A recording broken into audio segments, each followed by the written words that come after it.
Hey, I heard something the other day that really rocked me, and it has been on my mind for a while now, and I hope to practice it, and I thought it would be of interest to you as well.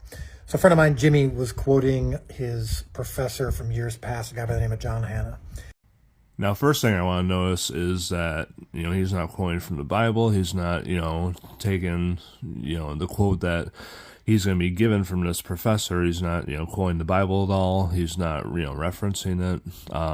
And also, I quick looked up, John Hanna, professor, and if, this is speculation, if this is the person, I guess at least, he has, it comes from Dallas, Theological Seminary, and he's a professor, was of theology. So I guess there's that. But yeah, the quote Dallas is about to, give us, doesn't come from the Bible. It's, they don't reference like, oh, and to do this, such and such, chapter verse says, like nothing. It's just, worldly advice.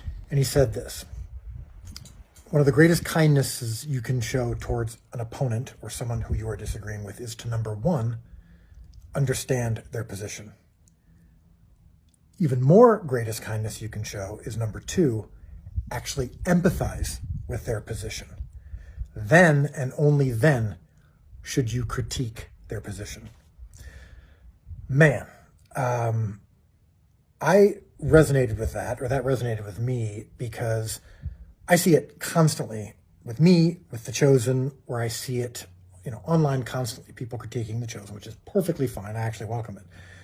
But 95% of the time, minimum, they misunderstand either what we're doing, what I'm saying.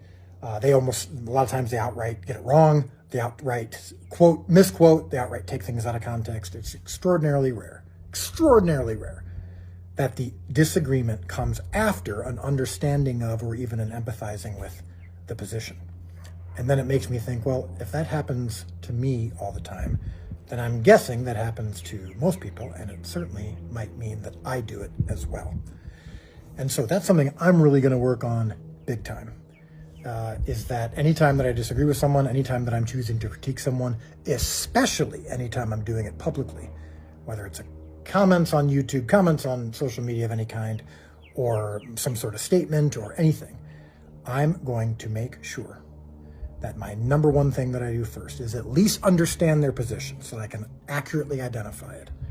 Then to get to the point where I can actually empathize with it, meaning not necessarily means I take on the position. It just means I go, okay, I can see and understand why you would feel that way, and I can see and understand exactly what you mean when you say it and how you could come to that conclusion. That said, and then I might still disagree. Now, I'm guessing that a lot of times, before you even get to the third part, you might actually end up agreeing with someone. Now, if not, at the very least, you can hear them, acknowledge them, make them feel heard, and then perhaps, strategy alert, if you're hoping to persuade in some way, your chances go up significantly if at the very least you're understanding and empathizing. If you don't, the chances of persuasion are slim to none, and the greater chances of you not actually even being correct in what you're saying are also increased. So, wrecking me, challenging me, hope it does the same for you.